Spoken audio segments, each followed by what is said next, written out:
Sandra Campbell's smile had already begun to tremble by the time Lady Campbell rang for tea again. The bell gave a bright, impatient peal from the sofa, where her stepmother sat enthroned among cushions and lace, receiving 2 neighbouring ladies who had come to exchange weather, gossip, and gentle malice. Sandra crossed the drawing-room at once, her slippers soundless on the Aubusson carpet, and poured with a hand so steady that no one watching would have guessed she had not eaten since dawn. "Miss Campbell is so useful," Lady Whitmore said, accepting her cup. "Quiet girls make excellent daughters."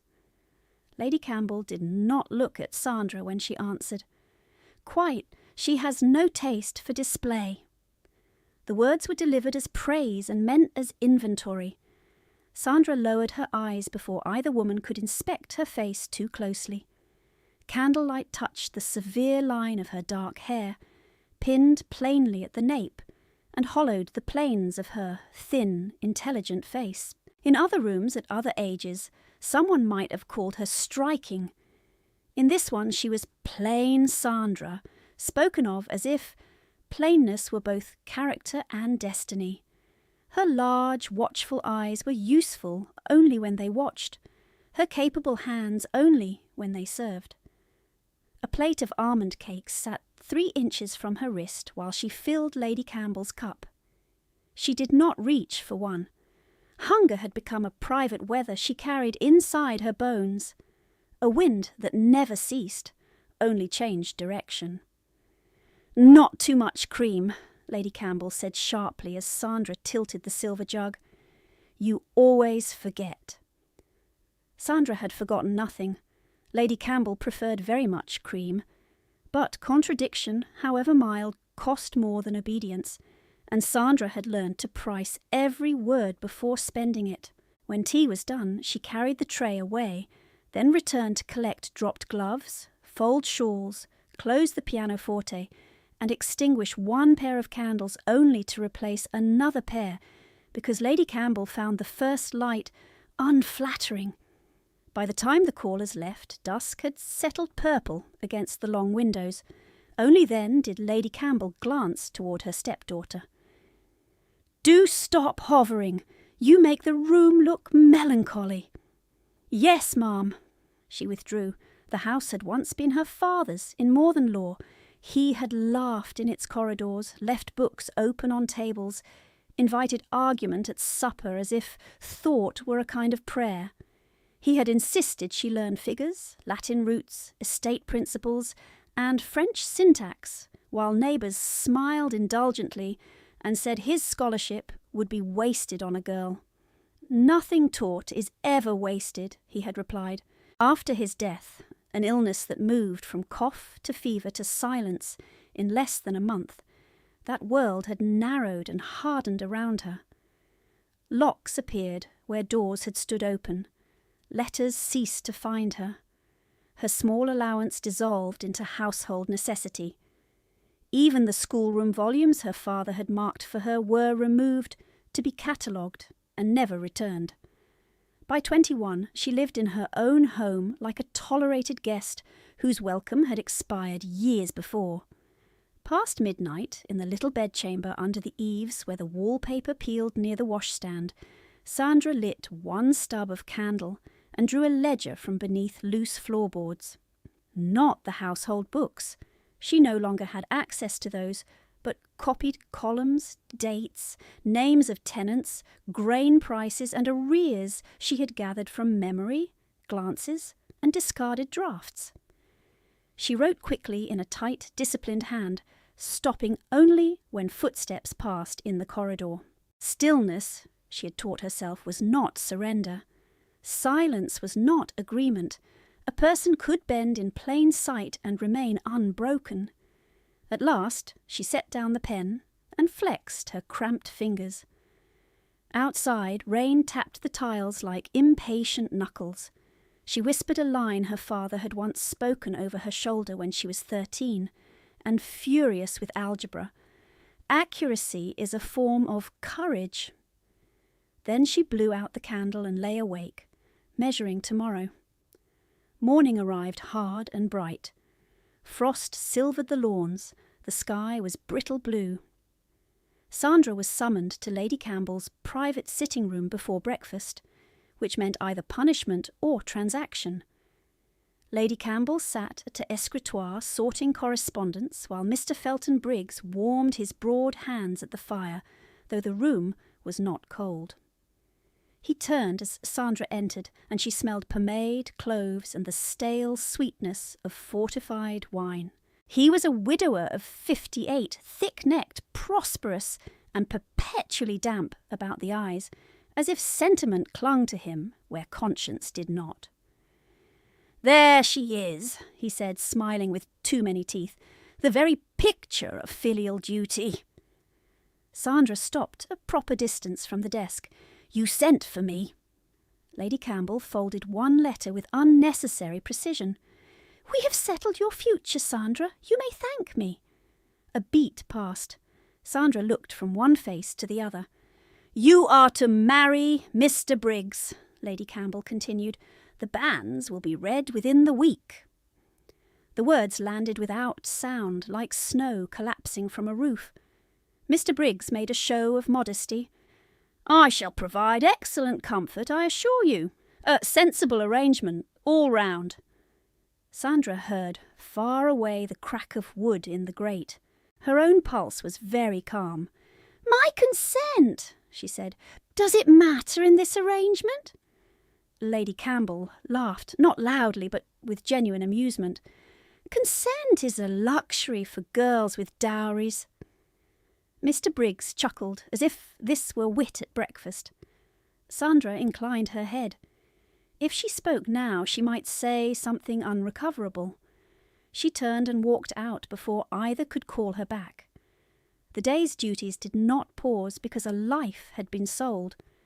At noon, Lady Campbell handed her a sealed note for the vicar's wife and ordered immediate delivery. Sandra put on her plain cloak, pulled her gloves tight against the cold, and took the lane into the village with the paper hidden in her reticule like a verdict. The village green was crowded with carts and market wagons, men shouting over turnips and sacks of oats. She had almost reached the apothecary corner when a horse shied at the crack of a whip, wheels skidding on icy stones. A light gig lurched sideways. The driver, a grown man in rough work clothes, was flung out and struck the road hard, the impact silencing everyone nearest. For one suspended instant, the crowd watched. Sandra ran. The man had opened a gash at his brow on the curb. Blood ran down one side of his face. His left arm lay at an angle no arm should hold. He made a thin, choking noise and tried to push himself up. "Don't!" she said, dropping to her knees. "Don't move!" Men gathered, muttering. No one touched him. "You!" she snapped at the nearest, an enormous carter with flour on his sleeves. "Take off your coat and roll it. Now, for his head." The man blinked, then obeyed. She tore the lower strip from her own petticoat hem beneath the cloak, twisted cloth into a pressure bandage, and pressed it to the wound. "You, with the cap! Run to Mr. Elkins and tell him to prepare splints and hot water. Run!" The boy with the cap bolted. A second man hovered. "Best wait for his brother, miss?"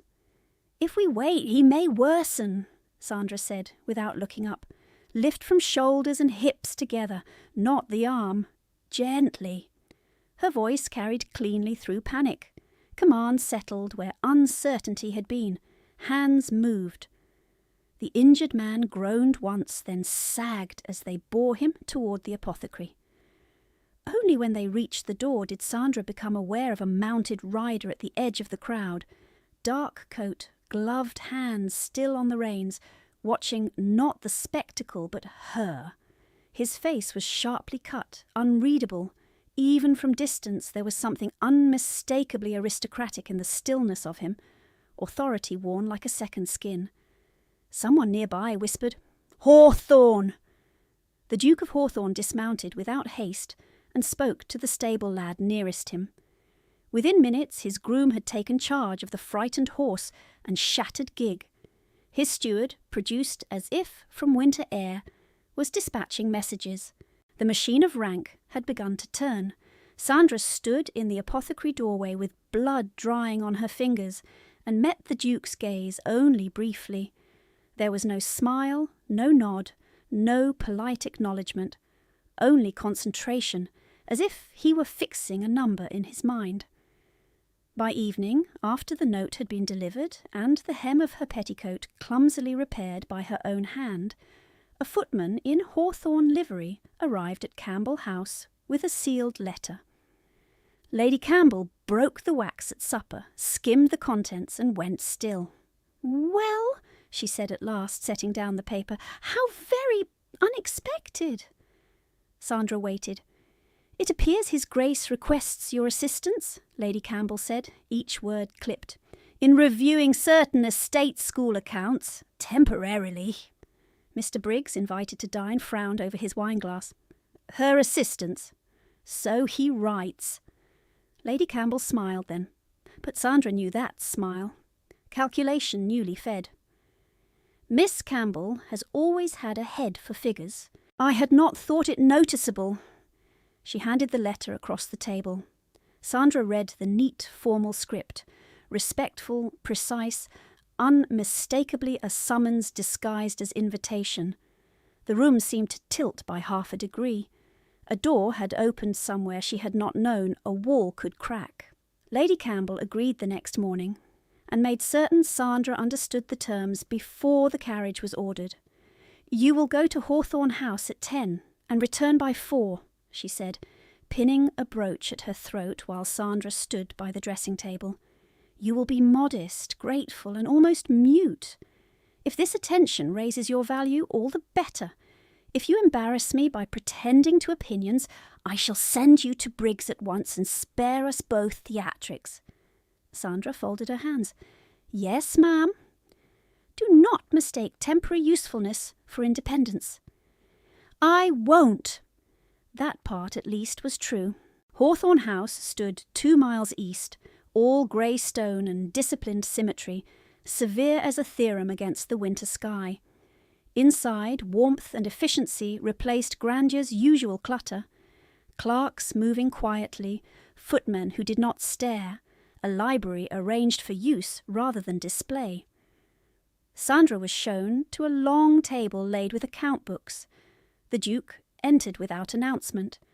In daylight he seemed younger than rumour had made him, and colder too, not by cruelty but by habit, like metal that had never been expected to bend.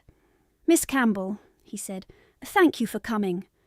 Your Grace," he indicated the ledgers, "the parish schools attached to my northern estates are over budget by 31% this quarter. My steward believes poor harvest variance explains it. I believe poor arithmetic does not. I require a second set of eyes." "Not obedience. Eyes." Sandra sat. She opened the first ledger, then the second, comparing hands, totals, and transfer notations.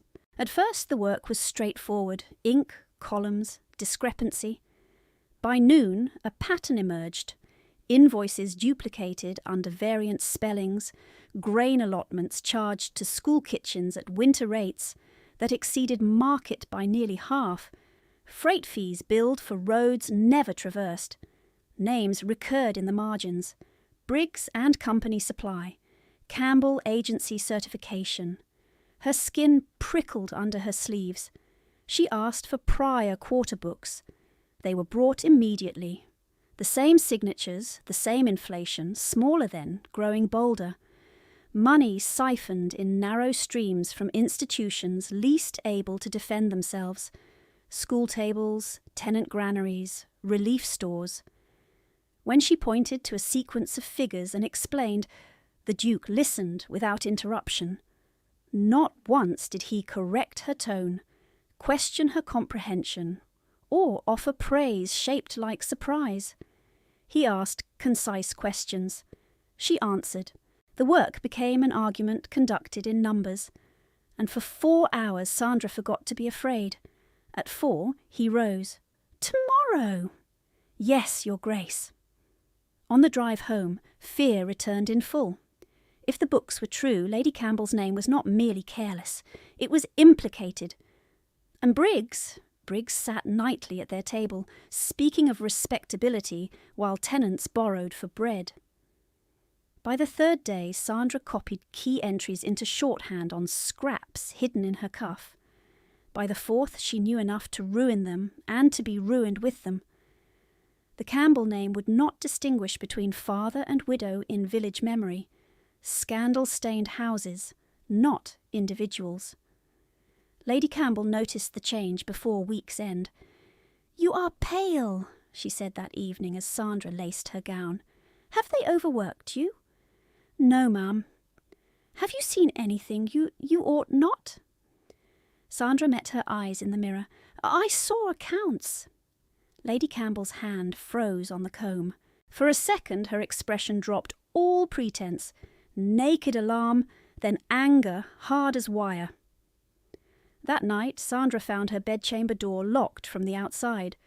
She pounded once, twice, no answer. The next morning a maid brought broth and bread, eyes fixed on the tray. "Lady's orders, miss." "Open the door." "I cannot." By evening the broth came thin and cold. No fire was laid. On the second day, Lady Campbell herself appeared beyond the threshold, key in hand, smile restored. "You will cease visiting Hawthorne House," she said pleasantly. "The wedding licence has been obtained by special arrangement. We need not wait for banns after all." Sandra stood very still in the centre of the narrow room, fists clenched in her skirts so hard her knuckles burned. 3 days, Lady Campbell added. "Do try to look grateful when you come downstairs." The key turned. The lock clicked shut again. In the silence that followed, Sandra went to the window and pressed her forehead to the cold glass. Below lay the dark geometry of the gardens, the orangery roof glazed with frost, the east wall ivy black against moonlight. Somewhere beyond those fields were ledgers, witnesses, a duke who had asked for judgment instead of submission, and a life that might still belong to her if she moved before they closed every gate. Stillness was not surrender. For the first time in years she began to plan not how to endure, but how to act. For the first time in years she began to plan not how to endure, but how to act. She turned from the window and looked at the room as if she had never seen it before. The bed was narrow but heavy, the washstand light enough to drag, the hearth laid with 2 mean sticks, and no coal. The door was oak, lock, set deep, hinges out of reach on the landing side, no bell pull, no fireplace grate large enough for passage, no adjoining door. Her jailer understood architecture, but her jailer had not been born in this house. Sandra crouched beside the window and ran her fingers along the frame. Her father had once lifted her onto this very sill at 12 and shown her the old fastening. "Never trust a catch in damp weather," he had said, amused by her indignation when it stuck. "Wood swells, metal remembers different dimensions." She had laughed then and forced it with both hands while he steadied her elbows. Now she pressed her thumb to the brass tongue. It did not move. She tried her hairpin, sliding it between tongue and plate. Nothing. She breathed on the metal, tried again, and felt the smallest give before it snapped back, stubborn with years and paint. Not impossible, only noisy. At dawn, the tray arrived. The maid was Beth, new to service and chronically frightened. She kept her eyes on the bowl. "Leave the spoon," Sandra said. Beth hesitated. "Her ladyship said no metal, miss." Sandra had expected that. "Then at least leave the napkin." Beth set it down and fled before Sandra could ask anything else. By noon, the room had warmed enough for the paint around the sash to soften. Sandra worked at it with a bone corset stay she had pulled from the lining of her old gown, slicing tiny ridges where frame met frame. Progress came in thin curls. Her fingers cramped. She welcomed the pain. It was proof of movement. At 2, footsteps stopped outside her door. The key turned. Lady Campbell entered with the smell of violets and cold air wrapped around her. "I have had your wedding things altered from my own stores," she said, as though discussing weather. "Ivory silk! It will improve you." Sandra did not answer. "You may cease this sulking. Mr. Briggs is generous enough to overlook your ingratitude." Sandra stood by the hearth, straight-backed. "Am I to be carried to the church if I refuse to walk?" Lady Campbell's smile thinned. "If necessary. I am not livestock." "No," Lady Campbell said. "Livestock at least produce revenue before they are sold." The words were quiet, almost bored. That was the cruelty that hurt most. Not rage, but arithmetic. Lady Campbell came farther into the room, gaze sweeping bed, table, sill. She noticed the bone stay on the mantel and picked it up. "How untidy," she murmured, then snapped it cleanly in two and dropped both pieces into the ashes. "You have inherited your father's weakness for dramatics." She left, locking the door again. Sandra waited until the footsteps faded. Then she went to the washstand, lifted the basin, and found what she had hoped remained beneath it from last winter's repairs. A rusted screw, no longer than her thumbnail. She wrapped it in cloth and tucked it into her sleeve. When dusk came, she heard voices below, male and loud, and one laugh she knew too well. Briggs! He had come to dine. Her stomach clenched, not from hunger now. She extinguished her candle and knelt by the floor near the heating vent, where warm air moved faintly up from the passage below. Words rose in broken strips. "Ik have 3 days' indulgence," Briggs was saying. "I could have had this settled tomorrow." Lady Campbell replied, "An invited talk? No, we shall do this with propriety. Propriety costs money. So does scandal. Keep your temper until papers are signed." A pause. Glass clinked. Then Briggs again, lower. "Hawthorne's man came yesterday, asking after the girl." Sandra's hand went still on the floorboard. "What did you tell him?" Lady Campbell asked. "Oh, that she was indisposed." And that I expect she'll be unavailable for account work hereafter." No answer for several seconds. Sandra imagined Lady Campbell's face in profile, expressionless. At last, "See that no one speaks to her without me present." Footsteps moved away, chairs scraped. The vent carried only the dull roar of fire. Sandra rose slowly. So Hawthorne had noticed her absence. Good, dangerous, but good. She crossed to the table and pulled her mending basket toward her. Hidden in the rolled hem of her underskirt were 4 narrow scraps covered in her cramped shorthand. Dates, inflated grain charges, duplicated invoices, signatures. She unpicked the stitches, removed the scraps, and re-sewed them into the inside seam of her bodice, where a cursory search might miss them. Then she sat in the dark until the house settled. Near midnight, she went back to the window with the rusted screw and began to work. The second night of confinement bit harder than the first. Frost skinned the inside corners of the glass. Her breath smoked faintly in the room. By the time the latch finally shifted beneath the screw, her right palm was raw and wet where metal had torn it. She caught the sash before it could bang and lifted inch by inch, wincing at every creak. Cold air rushed in, sharp as salt. Outside, moonlight lay over the east garden in pale bars.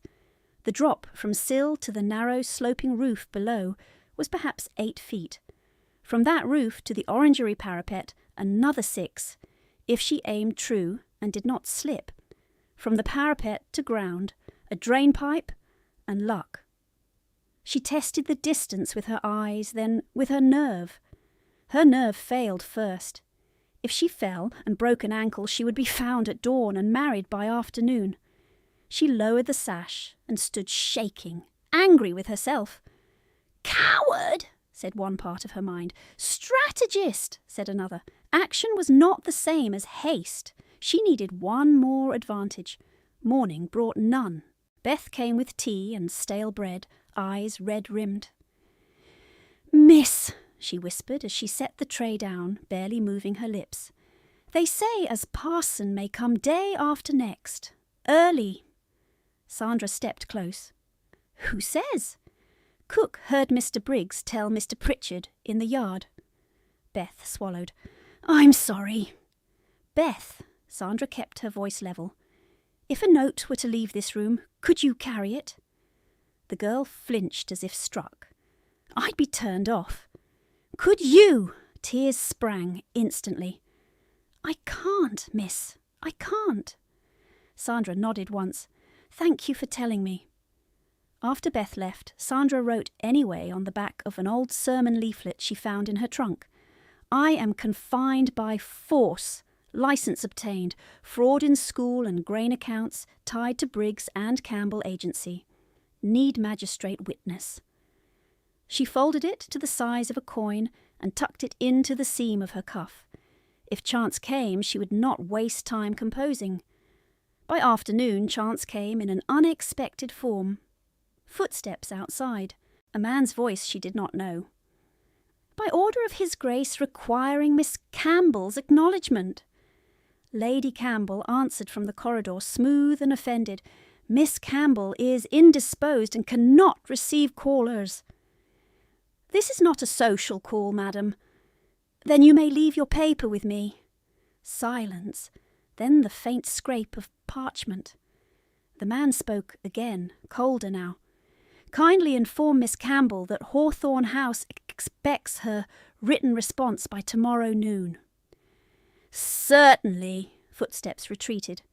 Sandra moved to the door and pressed her ear to the panel, heart hammering. Lady Campbell did not enter.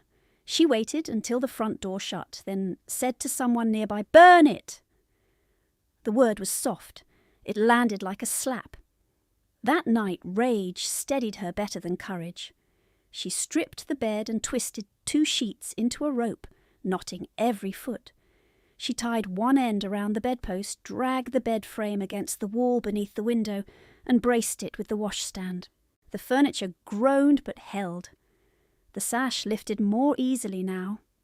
She climbed onto the sill, tested the roof edge with one slipper, and eased out into the dark. The cold was immediate and absolute. Her fingers burned where they gripped the stone mullion. She shifted weight to the roof. A tile cracked under her heel with a pistol-sharp snap that seemed loud enough to wake the dead. She froze, crouched, listening. No shout. No light flared. She moved again, slow as prayer, and reached the lower gutter. Frost glazed the lead. Twice her foot slid. Twice she slammed her shoulder into stone to keep from pitching forward.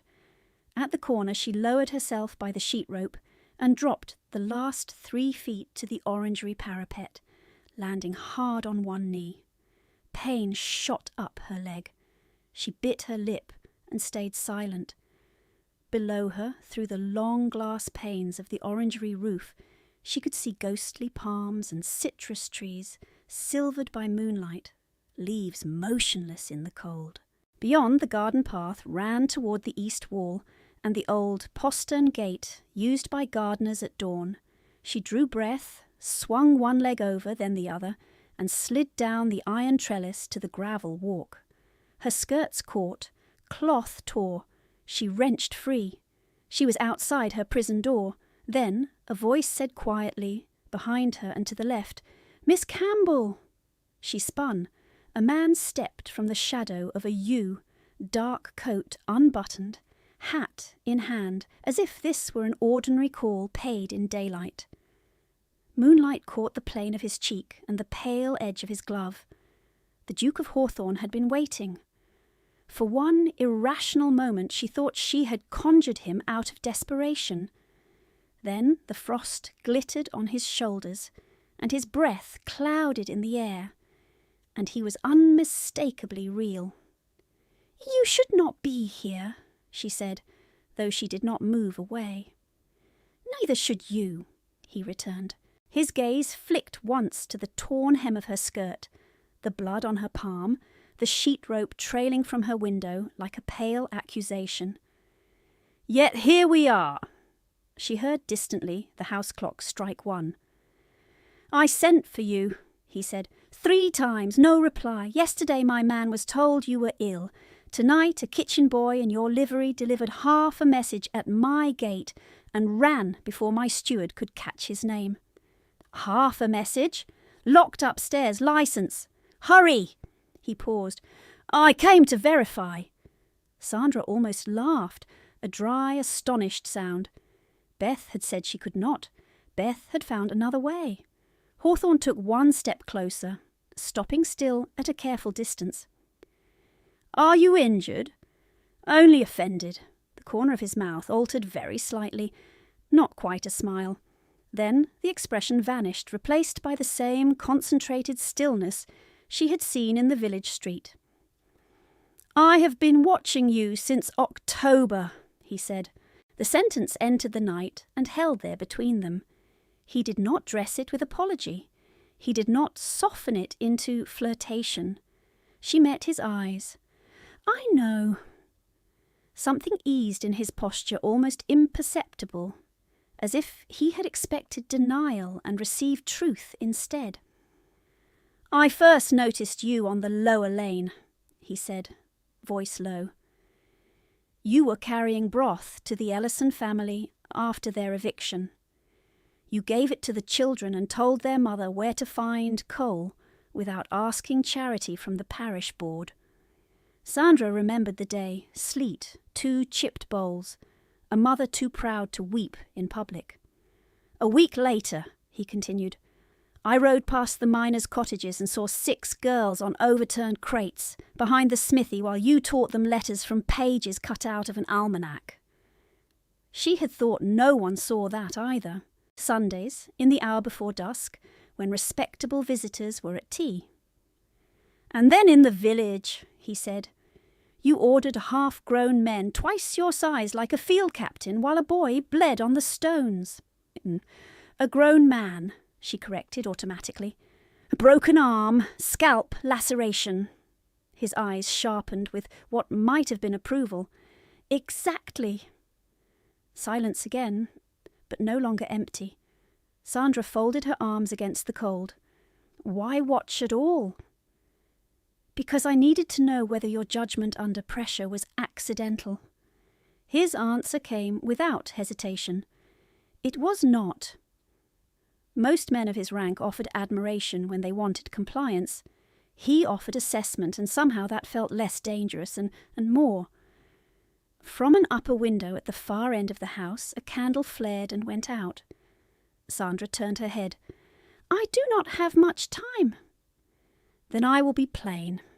If you stay, you will be compelled into a marriage that secures fraudulent debts. If you come with me now, I can place you under the protection of my aunt at Hawthorne Dower and have my solicitor petition a magistrate before breakfast. But I will not remove you by force, and I will not speak for you where you can speak for yourself." She stared at him, breath shallow in the cold. The offer was lifeline and precipice both. "If I leave with you," she said, "they will call it abduction." "They may call it anything they like. Facts are less pliable. And if facts are buried—" He reached inside his coat and withdrew a folded document, holding it where moonlight touched the seal. "Affidavit from my steward recording repeated obstruction of official correspondence to you regarding estate accounts. Signed tonight. I anticipated resistance." Of course he had. Sandra hesitated, then reached to the seam of her bodice and pulled free the 4 shorthand scraps, edges damp with sweat despite the cold. She held them out. "Copies," she said. "Key entries only. Duplicated grain invoices, false freight charges, Campbell Agency certifications tied to Briggs supply contracts. Dates run back 3 quarters. He took the scraps with gloved fingers, careful not to smudge the graphite. Can you testify to method? Yes. Can you withstand cross-examination? Yes. The second answer came faster than the first. A sound carried from the house. A door opened hard, then voices distant but rising. Hawthorne glanced toward the terrace. Decision, Miss Campbell! This, she understood with sudden clarity, was the true edge, not merely whether she escaped Briggs, but whether she dared place trust where power stood close enough to take and chose instead to ask. She looked at his outstretched hand.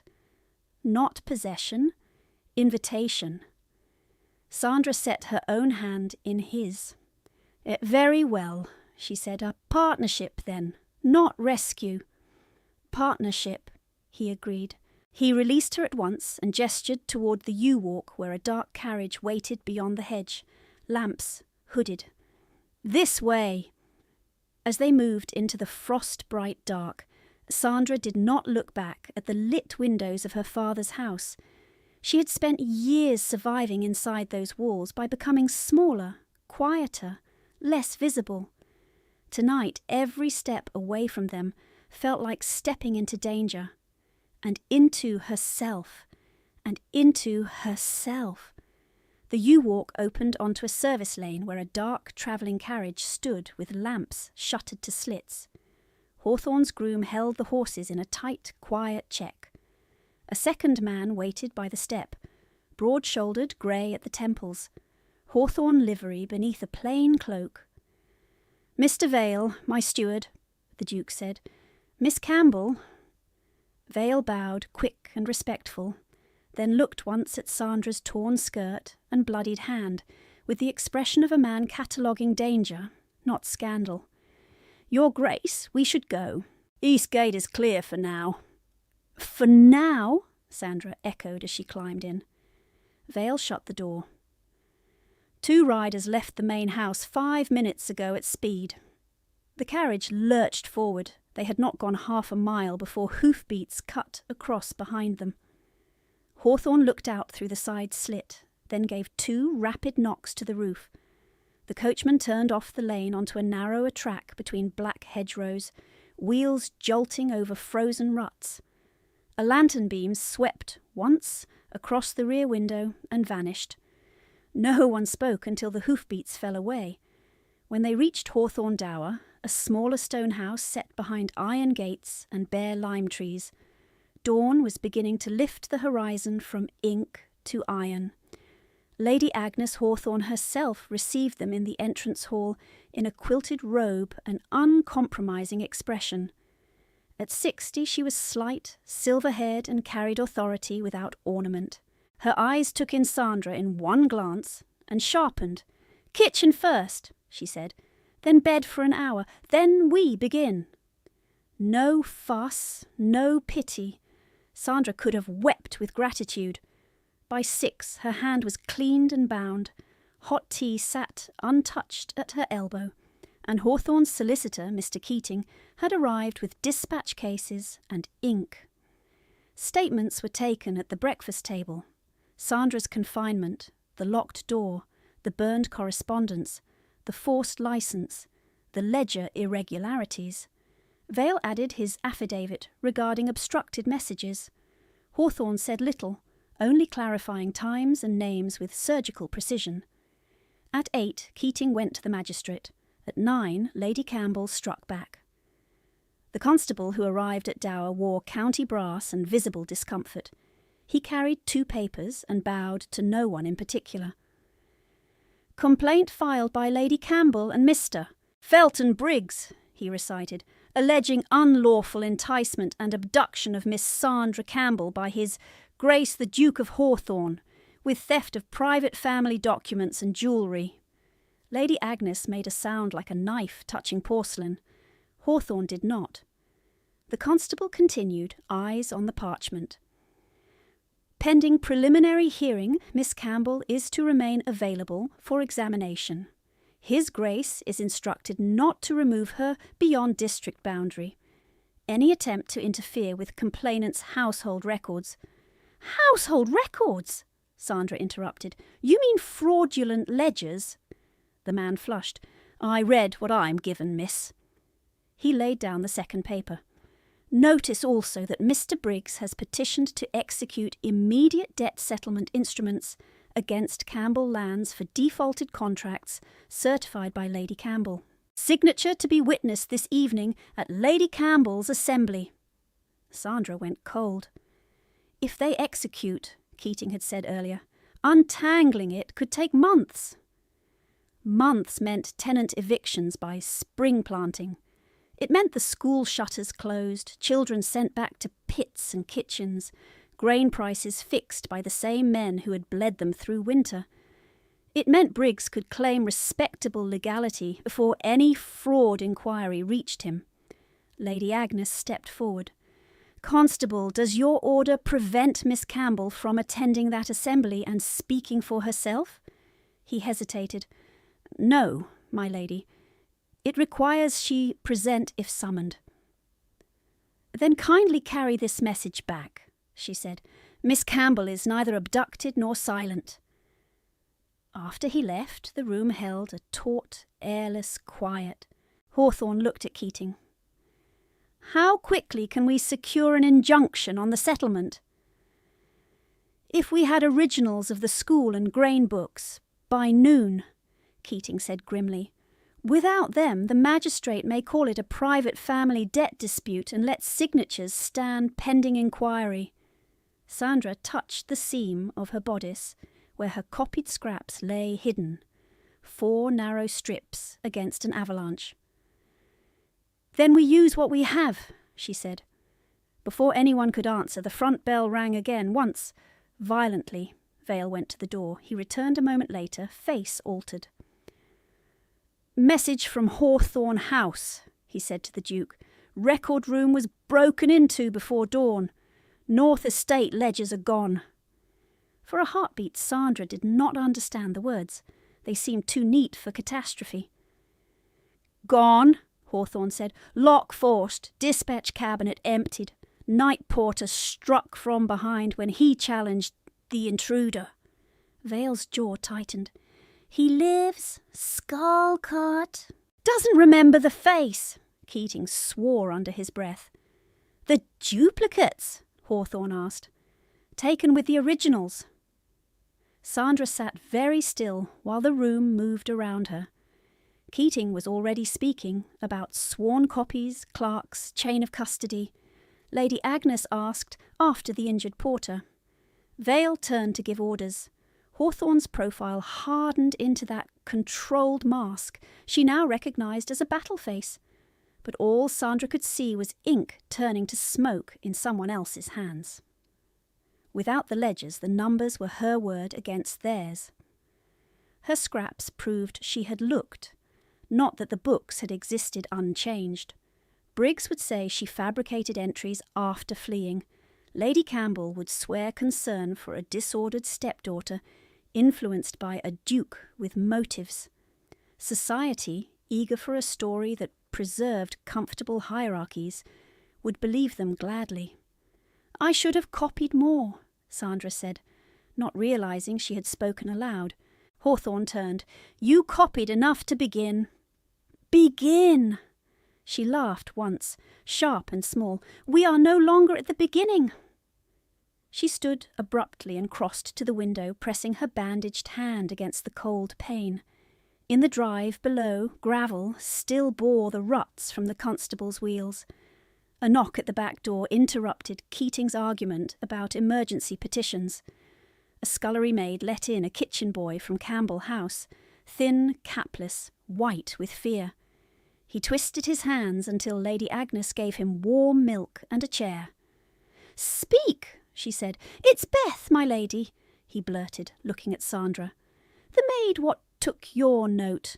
Lady Campbell found out. Turned her off before sunrise. Mr. Briggs said she'd stole silver. They sent men after her brother, too." Sandra's stomach dropped.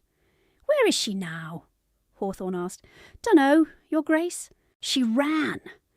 The boy gulped milk, then added, "And they says at the house as you—" He looked at Sandra, horrified, "as you left Willing with his grace in the night, and now you're in no condition to know your own mind." No condition, the phrase was deliberate, useful, respectable. Keating pinched the bridge of his nose. "If they frame this as compromised virtue and feminine instability, half the bench will decide before evidence is heard." Sandra turned from the window. "Then I must be seen, publicly, speaking clearly, before they can complete that narrative." "Too dangerous," Hawthorne said immediately. She met his eyes. Danger is already in motion.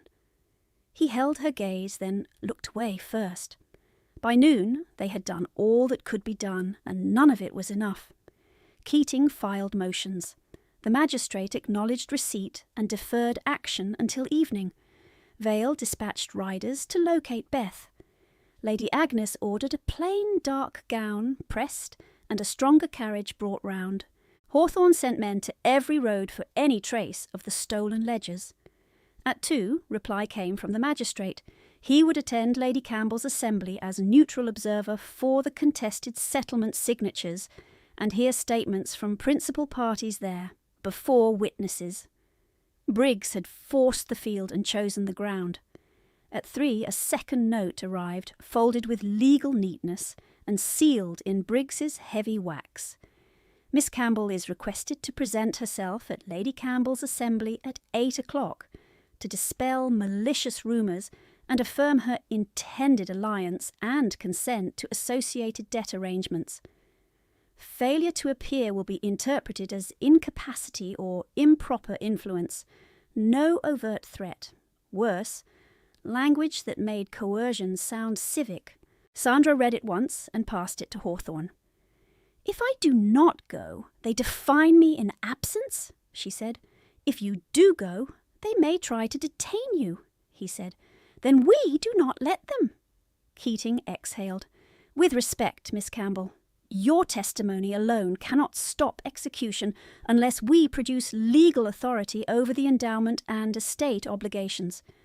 Do you have any instrument, any codicil, trust clause, correspondence from your father's solicitor that conditions these settlements on your written consent?"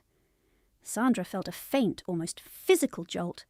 Memory rose, her father at his desk late autumn, sealing papers while she sorted school receipts.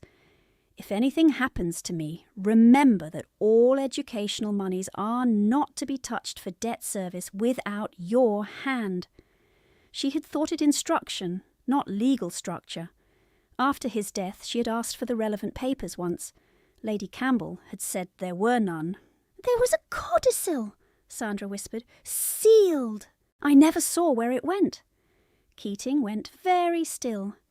"If it exists and names you trustee, it could halt everything." "If," Hawthorne said. Lady Agnes, who had been silent for several minutes, spoke from the hearth. "I visited Campbell House the week after your father's funeral. Your stepmother showed me his will packet for sympathy's sake." Her brows knit. There was a second envelope tied beneath, blue ribbon marked, "To be opened in presence of witnesses, if trust administration is contested." "I remember, because your stepmother laughed and called it academic nonsense." Sandra stared at her. "Did she keep it?" Sandra asked. Lady Agnes's mouth hardened. "Oh, yes. She kept everything that might be useful later." The room sharpened around a single point. That blue-tied packet, somewhere in Lady Campbell's possession, perhaps hours from being concealed, burned, or altered. Hawthorne looked from Sandra to Keating. "Then tonight is not merely testimony. It is retrieval." Evening lowered early, bruised clouds over frozen fields.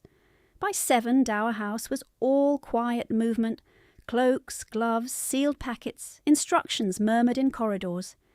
Keating carried certified copies of every affidavit they possessed. Vale returned armed with bad news. No sign of Beth, no sign of ledgers. Briggs's men posted at both Campbell entrances. good news did not arrive. Sandra stood in the small withdrawing room, fastening her father's old garnet clasp at her throat with fingers that trembled only once. The plain dark gown Lady Agnes had chosen made her look older, sharper, almost severe. Good, she thought. Let severity be misread as confidence. A knock at the half-open door. Hawthorne stood there without his coat, cravat loosened, as if he had forgotten halfway through dressing. For the first time since she had known him, he looked not controlled, but tired, truly tired in the eyes and mouth. "May I?" he asked. She nodded. He came in and shut the door behind him. For a moment he said nothing, gaze resting on the floorboards. When he finally spoke, his voice was lower than usual. "When I was 19, he said, "my father's land agents submitted relief accounts from the western farms. They were neat, balanced, respectable. A village school there requested winter coal allowance twice in 1 month. I signed denial because the columns told me excess." Sandra listened, very still. "The columns were false," he continued. "The agent had been siphoning allotments for 2 years. By the time we uncovered it, 3 children had died of fever in unheated cottages. One was my goddaughter." He swallowed once, the movement visible at his throat. "I had the authority to question. I chose efficiency instead." Something in Sandra's chest tightened. "After that," he said, "I began watching everything, everyone. Not because I enjoyed power, because I was afraid of missing the one detail that costs lives. People call it coldness. Often they are right." He looked up then, directly at her, and all the practised restraint in him seemed suddenly costly rather than effortless. "When I watched you these past months, part of me told myself it was due diligence. Another part knew it was relief. You saw what others stepped over. You acted where I had once delayed." He gave a brief and humourless breath that might once have become laughter. "I do not know how to ask for trust without sounding like a man accustomed to being obeyed." Sandra took a step toward him. "You asked last night," she said. "You did not take." His eyes closed for a second, as if the words had landed deeper than he expected. "If tonight turns against you," he said, opening them again, "I may not be able to shield you in the room. They will try to make my intervention the story." "I know. I am very good at strategy," he said quietly. "I am less good at watching people I value walk into risk I cannot absorb for them." There it was, bare and unadorned, fear.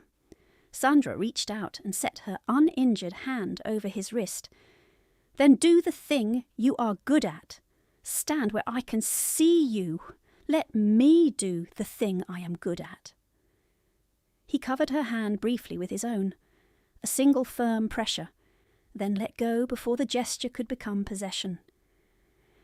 "Stand where you can see me," he repeated. "Understood." When he left, Sandra drew one steadying breath and followed. The drive to Campbell House took 20 minutes and felt like crossing a border under arms.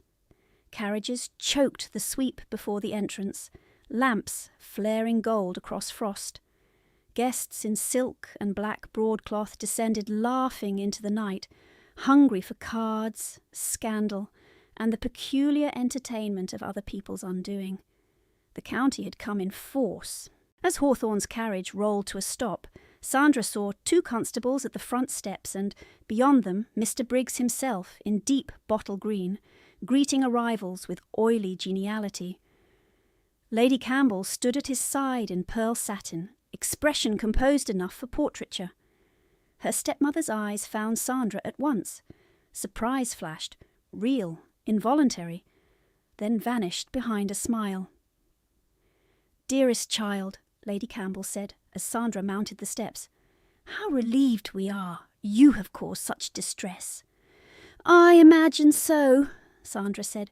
Briggs bowed over her hand without touching it. "Miss Campbell, we are all anxious to hear you reassure our friends." Hawthorne stepped up beside her, silent. Briggs's smile tightened a fraction. In the entrance hall, Keating peeled away toward the magistrate with papers. Vale moved toward the servants' corridor to search for the blue packet, if chance permitted. Lady Agnes took position near the card-room doors like a small, immovable sentinel. A footman announced, voice carrying, "Miss Sandra Campbell, His Grace, the Duke of Hawthorne." Conversation in the adjoining rooms dipped, then surged louder. A young clerk in county livery hurried up to Keating and whispered urgently. Keating's face blanched. He turned at once to Sandra. "Miss Campbell," he said under his breath, "Briggs has produced a signed declaration, witnessed this afternoon, asserting your prior written consent to both marriage and debt security. The magistrate has accepted it provisionally, unless rebutted by contrary instrument tonight." Sandra felt the floor tilt. "Forgery," she said. "Likely, but legally present." From the card-room came the scrape of chairs and Lady Campbell's bright, carrying voice. "If everyone will gather, mister. Briggs has an announcement." Keating leaned closer, the words almost soundless. "If we do not find that codicil before signatures are witnessed, they may bind the lands before midnight." The doors to the card-room stood open, light pouring across the polished floor like a stage. Sandra lifted her chin and stepped toward it, empty-handed, but for the truth. Behind her, somewhere in the house, a desk key turned. The card-room had been arranged for triumph. 3 green baize tables stood pushed back to make a central space near the fire. Candles in mirrored sconces doubled the light and the faces. County gentlemen with watch chains gleaming, matrons in satin whispering behind fans. Younger men pretending indifference while scenting scandal as keenly as hounds scent blood. At the far end, beside the mantel, the magistrate sat in a high-backed chair with a clerk and 2 constables at his shoulder. "Mister." Briggs stood before them all with one hand resting proprietorially on Lady Campbell's chair. "And so," he was saying as Sandra entered, "in the spirit of family prudence and mutual affection, Miss Campbell has agreed to formalise our understanding this evening before respected witnesses." A murmur of approval, curiosity, disbelief. Sandra walked to the centre of the room and stopped. Her voice, when she spoke, carried clear enough that no one needed to hush for it. "I have agreed to no such thing." The murmur snapped into silence. Briggs turned slowly, smile still in place, but harder now. "My dear, you are overwrought." "I am precise." Lady Campbell gave a soft, sorrowful laugh meant for the room. "Sandra, child, this display is unnecessary. You have been unwell." Sandra did not look at her. She addressed the magistrate directly. "Sir, I request this assembly be treated as a legal gathering, not a family entertainment. I contest both the alleged engagement and any debt instrument presented in my name. I ask that all statements be witnessed." The magistrate leaned back, studying her over steepled fingers. "On what basis do you contest, Miss Campbell?" "Forgery, coercion, fraud in estate and grain accounts tied to Mr. Briggs and the Campbell agency." Gasps now, unhidden. One lady actually dropped her fan. Briggs spread his hands with heavy patience. "The poor girl has been influenced. Your worship, I hold her written consent here, signed and witnessed this afternoon by 2 respectable men." He produced a folded paper and handed it to the magistrate's clerk. Sandra felt Hawthorne's presence at her left shoulder, not touching, not speaking. "Stand where you can see me." He did. "May I examine that declaration?" she asked. The magistrate nodded. The clerk passed it to her. It was her name in a decent imitation of her hand. Decent enough to fool those who thought writing was ornament rather than mechanism. Sandra scanned the text once, then again. "This is not mine," she said. "Convenient," Briggs said. Sandra held up the paper. My signature on legal instruments always includes a full stop after the middle initial. This does not. I never write obediently yours in private consent. I use I remain. This text contains a spelling error in my father's Christian name, a name I have written since childhood. And this, she tapped the dateline, uses the old parish style. I was taught modern civil style by Mr. Keating 4 years ago and have used it since, in every surviving letter. A few heads turned toward Keating at the back. He gave a grim nod. Lady Campbell's tone sharpened. You expect us to believe you remember every flourish of your own pen while in hysterics. I remember, because details decide outcomes, Sandra said. That lesson I learned in this house. Briggs took 1 pace forward. Enough. Sign tonight and spare yourself further embarrassment. No. The word cracked through the room like split oak. She folded the forged declaration and set it on the magistrate's side table. Sir, she said to the magistrate, if my stepmother trusts papers kept in her possession, let us inspect all relevant papers now in this house before witnesses, specifically my father's will packet and associated codicils. I request immediate retrieval before anything can be removed. Lady Campbell went perfectly still. There is no codicil, she said after a beat. Lady Agnes spoke from the doorway. There is. Blue ribbon. I saw it the week your husband was buried. Every face in the room pivoted toward Lady Campbell. Briggs snapped. This is absurd. We are not rummaging through private desks because women misremember ribbons. Sandra turned to him at last. Then you have no objection to a search. He opened his mouth, closed it. The magistrate rose. I do not ordinarily conduct house searches at assemblies, Mr. Briggs. I do, however, intervene where contested legal instruments are alleged to be forged and documents at risk of destruction. Constable Reed, accompany Miss Campbell, Lady Campbell, and my clerk to the late Mr. Campbell's study. Bring any testamentary papers, sealed or unsealed. In my sight. Lady Campbell stood abruptly. I will not permit servants to pore through my private effects. Then unlock the desk yourself, said the magistrate. No one moved. Finally, Lady Campbell extended a rigid hand. My keys. A maid brought her chatelaine. Metal rang once against metal in the sudden quiet. Sandra walked with them out of the card room, the constable behind, the clerk carrying an empty dispatch box. In the corridor she caught sight of Vale emerging from the servants' passage, face expressionless. He gave the slightest incline of his head toward the study door. Ready! The study smelled of leather, old paper, and the ghost of her father's tobacco. Lady Campbell crossed to the escritoire with brittle dignity and selected a key. This is grotesque, she murmured as she turned it. The top drawer opened. Correspondence, account drafts, sealing wax. Lower drawer, Sandra said. Lady Campbell's hand tightened on the key. Nothing there concerns you. Open it. The constable shifted his weight. Ma'am. Lady Campbell unlocked the lower drawer. Deeds, household bills, a velvet pouch. No blue ribbon. Sandra stepped closer.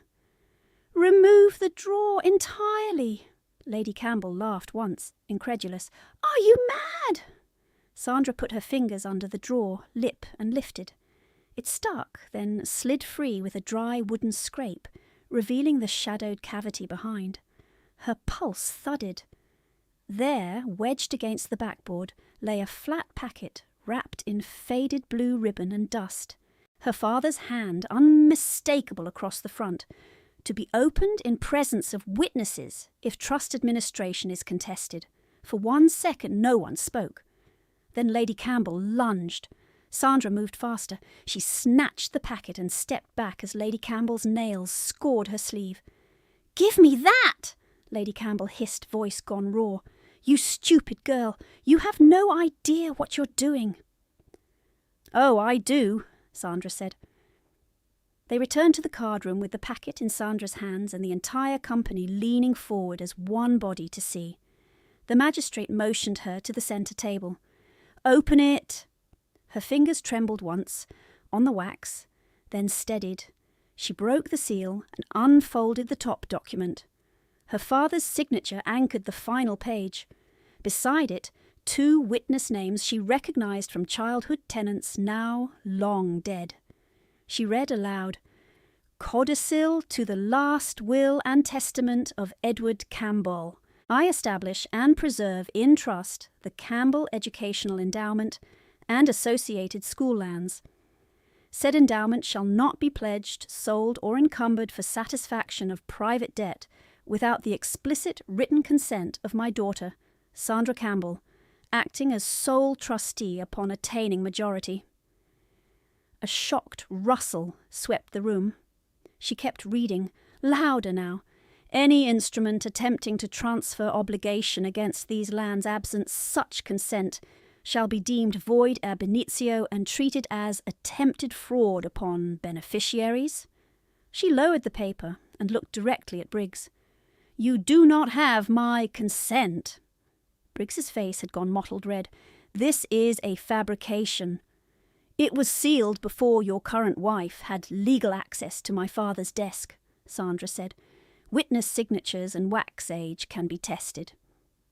He took a violent step toward her, hand outstretched for the documents. He did not reach them. Hawthorne moved between them with frightening economy. One pivot, one arm across Briggs's chest, not striking, simply stopping him as if he had run into iron. "Do not," the Duke said quietly. The room seemed to recoil from that quiet. Sandra did not hide behind him. She stepped sideways into clear view of the magistrate, codicil in hand. "I submit this codicil into record," she said, "and I submit copied entries from estate ledgers showing inflated grain contracts and duplicate school charges certified by Campbell Agency and supplied through Briggs and Company." She drew the folded scraps from her bodice seam and placed them atop the codicil.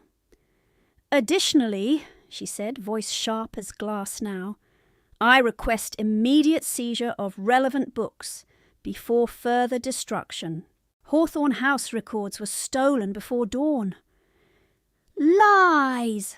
Briggs roared. "All lies arranged by that man for access to a girl and her property."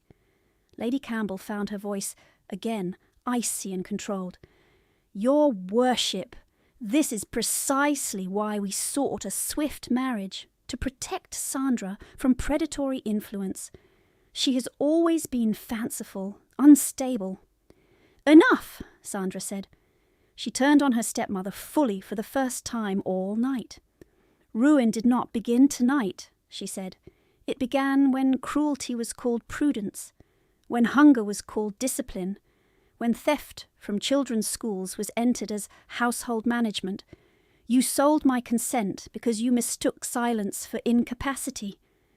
Lady Campbell flinched as if struck. The magistrate held out his hand. Sandra gave him codicil and copies. "I will examine these at once," he said. "Until determination, no signatures will be witnessed on contested settlements. Constables, secure Mr. Briggs and Lady Campbell's study records tonight. Mr. Briggs, you will remain available for inquiry at first light." Briggs wrenched free of Hawthorne's restraining arm, breathing hard. "You cannot detain me on a girl's theatrics." "I can detain you for attempted execution of a void instrument and possible forgery," said the magistrate. "Try me." Detaining him, as it turned out, was the easiest part. By dawn the next morning, Briggs had retained 2 barristers, produced 3 clerks with memorised statements, and attempted to frame himself as the victim of a coordinated extortion by a duke seeking to absorb neighbouring lands through marriage. Lady Campbell, wrapped in widow's black, now like armour, declared herself a mother, protecting a disturbed daughter from seduction and delusion. They did not fold, they sharpened. The preliminary inquiry convened in the magistrate's chamber above the market hall, packed beyond capacity. Farmers stood shoulder to shoulder with tradesmen and ladies who had never before attended a legal proceeding in daylight.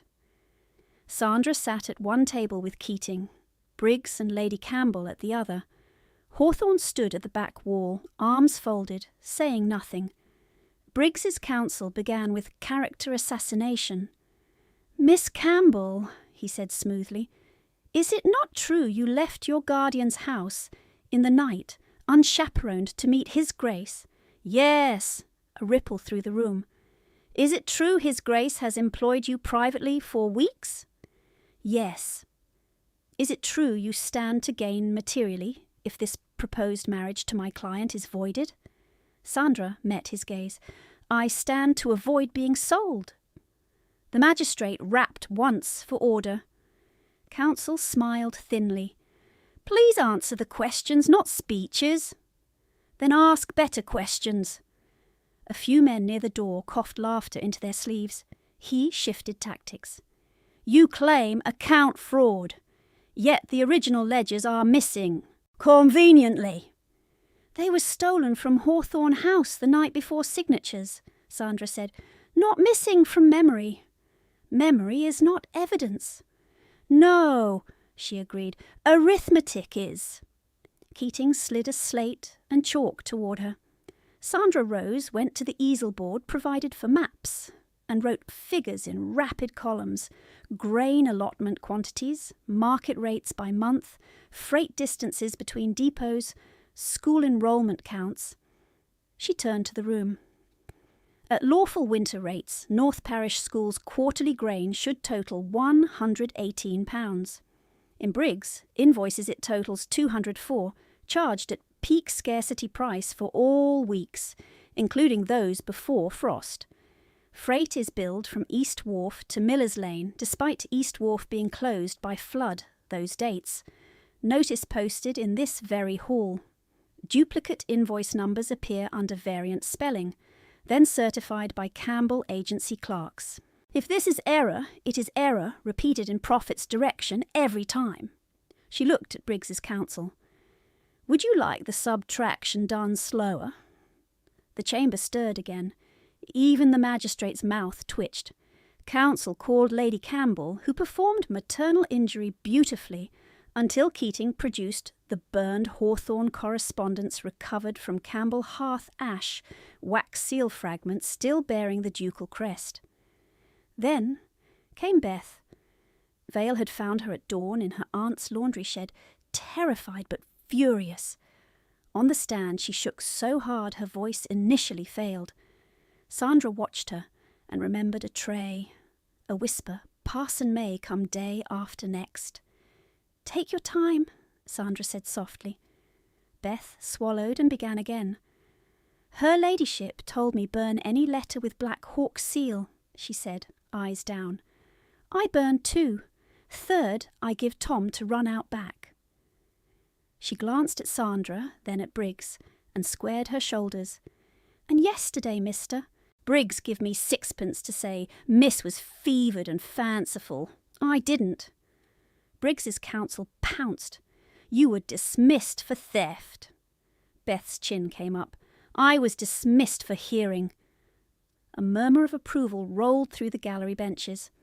Then Vale testified that he and Constable Reed, executing magistrate order, had recovered from Lady Campbell's study not only the codicil, but one ledger fragment hidden beneath the coal scuttle. Enough pages to match Sandra's copied entries exactly, including Briggs's firm stamp and Campbell's certification initials. A clerk from Briggs's own office, called reluctantly, admitted under oath that he had been instructed to regularise several signatures the afternoon before assembly. "By whom?" Keating asked. The clerk looked sick. "Mr. Briggs." Briggs surged to his feet. "Liar! You thieving little—" "Sit down," barked the magistrate. He did not sit until constables stepped closer. Still he fought. He challenged witness competency, attacked seal authenticity, accused Hawthorne of bribery. Lady Campbell, when pressed about the hidden codicil, finally dropped all pretense and spat. That paper would have beggared us all while she played schoolmistress. I did what was necessary." Sandra stood then, without waiting to be called. "You did what was profitable," she said. "Necessity keeps children fed. Your accounts did the opposite." Silence. The magistrate removed his spectacles, polished them once, replaced them. "On evidence presented," he said, voice carrying to the back wall, "I find probable cause for charges of forgery, attempted fraudulent conveyance, suppression of legal correspondence, and conspiracy to defraud charitable trust assets. Mr. Briggs is remanded pending Crown inquiry. Lady Campbell will surrender passports and remain under supervision of appointed relations until further order. All contested debt instruments are suspended. Temporary control of Campbell Educational Endowment and associated lands is restored to Miss Sandra Campbell under independent oversight by Mr. Keating's office." The gavel came down once. Briggs shouted through it, red-faced and hoarse, "You think this ends me? Half this county owes me." "Then half this county may queue for testimony," said the magistrate. Constables took Briggs by both arms. He struggled, cursed, then finally sagged as if some internal brace had snapped. Lady Campbell did not sag.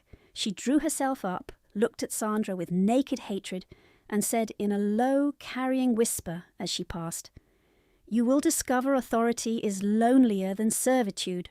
Sandra held her gaze. "Better lonely than purchased," she said. Lady Campbell looked away first. When the chamber emptied, noise poured into the market square below, like released steam, vendors calling, carts rattling, people arguing the case in excited clusters.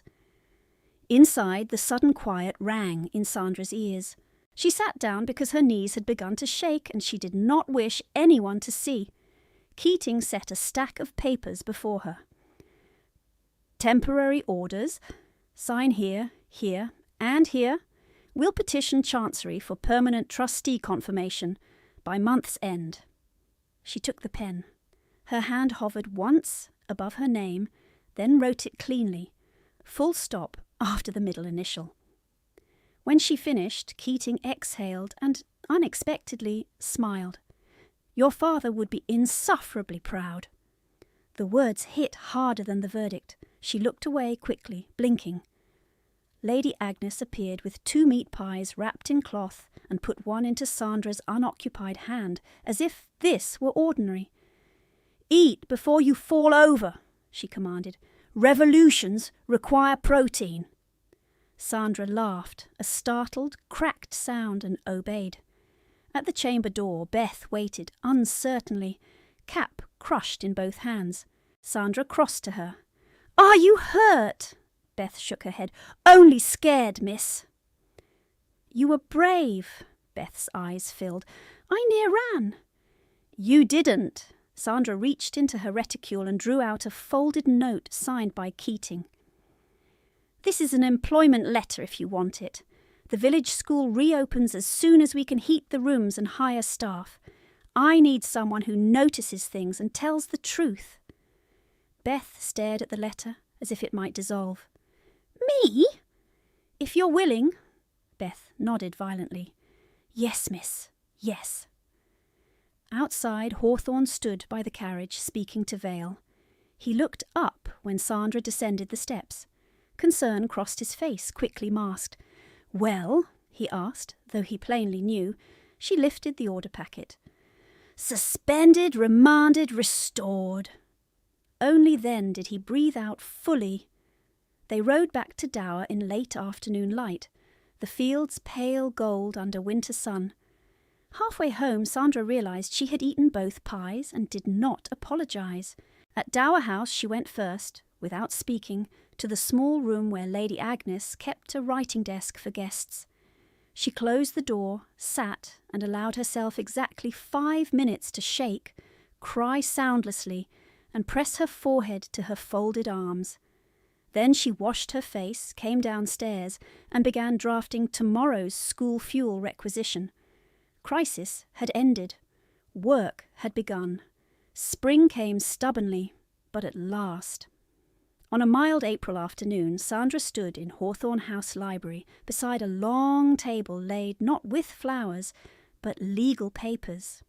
Windows were open to the south lawn. Somewhere outside a rook argued with another rook in the elm. The air smelled of damp earth and ink. Hawthorne stood opposite her, coat discarded, sleeves rolled once. Between them lay a settlement draft prepared by Keating and revised by Lady Agnes until it had no ornamental nonsense left in it. Sandra read the final clause again. You have specified that income from my restored properties remains under my sole direction, regardless of marital status. Yes. And that school endowment governance cannot be transferred to your title. Yes. And that any future joint ventures require dual signatures. Yes. She looked up. Do you object to adding arbitration by neutral trustee in case of dispute? Not at all. He slid the inkstand toward her. Write it in your own hand. She did, scratching the clause into the margin in firm script. He watched the motion of her pen as if it mattered as much as any vow. When she finished, silence settled. Not awkward, just full. Keating can witness tomorrow, she said. He can! Neither moved to gather the papers. Sandra set down the pen. Is this the part where you make a practical speech and I nod sensibly? He gave her a brief look of almost boyish chagrin. I had prepared one. I'm sure it was excellent. Probably intolerable. A small smile touched her mouth. Likely. He came around the table and stopped within arm's reach. Sandra, he said, and her name in his voice was steadier and warmer than any endearment. I have spent most of my life mistaking control for safety. With you I am learning they are not the same thing. She held very still. I love you, he said, plain and unshielded. Not because you need me, you do not. Not because you improve me for public admiration. Though you do. I love you because when you enter a room, false measures fail. Because you ask the hard question before comfort answers for everyone. Because your courage is exacting, and I trust it more than my own instincts when those instincts turn to caution. His hands flexed once, at his sides. I have been afraid to say this badly, he went on. Afraid that declaration from a man like me sounds like acquisition. So hear the terms as clearly as law. I ask to marry you. I ask for partnership in household, land, and whatever work we build. I ask for the right to stand beside you when welcomed and stand back when needed. If you refuse, I will still defend your authority and your school until my last day. But if you accept, he swallowed, if you accept, I will spend my life earning what you grant. Sandra realized she was crying before she felt the tears. You are making a practical speech, she whispered. I know. It is not intolerable. High praise. She laughed through the tears, then stepped into him, resting her forehead briefly against his chest before looking up. I love you too, she said. I loved you before I trusted you, which was deeply inconvenient. I love you when you're precise and impossible. I love you when you're wrong and admit it. I love that you did not rescue me from speaking, even when it cost you reputation and sleep. His eyes closed briefly in relief so stark it made her chest ache. I will marry you, she said, on conditions. Name all of them.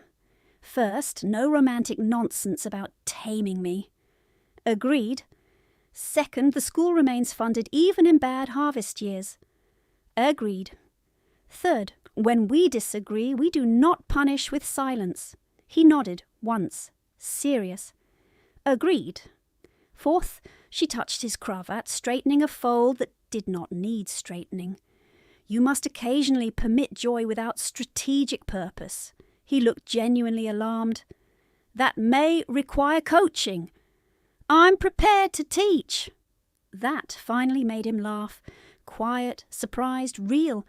He reached for her with visible care, giving her time to step back if she wished.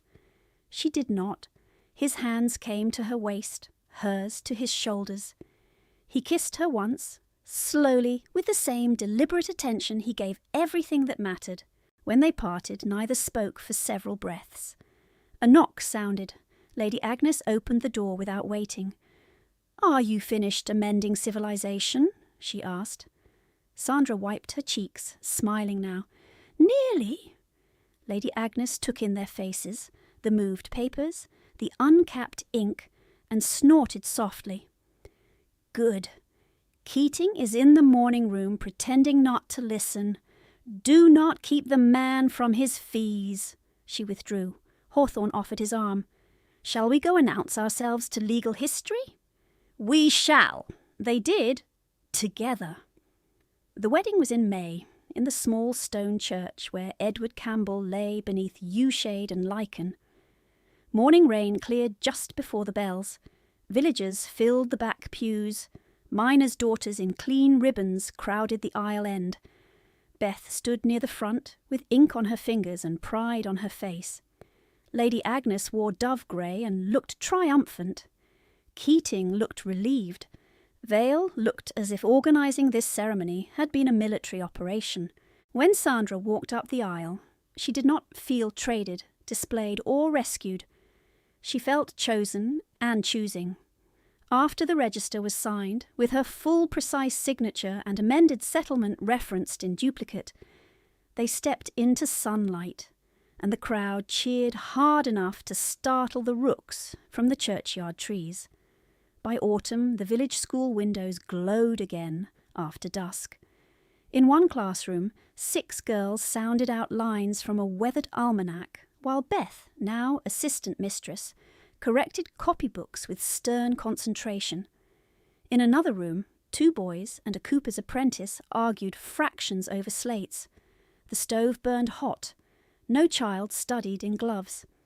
At the granary office, Sandra sat at a scarred oak table across from tenant representatives and the new mill factor, negotiating seasonal rates linked to actual market index rather than speculative scarcity. Hawthorne sat at the side with Vale, speaking only when asked. When one factor attempted to slip in a freight surcharge for a road closed by flood, Sandra slid the paper back. "Try again," she said mildly. "With geography this time." He did. News travelled. Briggs committed for trial in county assizes. Assets frozen pending restitution claims. Lady Campbell departed under supervision to distant cousins in Bath. No receiving days announced. Once, in November, a thin letter arrived in Lady Campbell's hand, requesting funds as filial duty. Sandra read it, folded it, and sent back a bank draft sufficient for comfort with a note in 2 lines. "This is provision, not permission. Do not write again unless in genuine need." No reply came. On a cold evening near Christmas, Sandra returned from the school to Hawthorne House and found the drawing room lit for tea. The bell pull hung near the mantel, untouched. No one rang for her. She crossed to the tray herself, poured 2 cups, and handed one to her husband where he stood by the fire reading inspection reports. He took it with a murmured thanks and, without looking up, reached to the plate between them and offered her the first almond cake. She took it, smiling. Outside, through frost-laced glass, the school bell rang the hour, clear, steady, hers to answer or not, as she chose.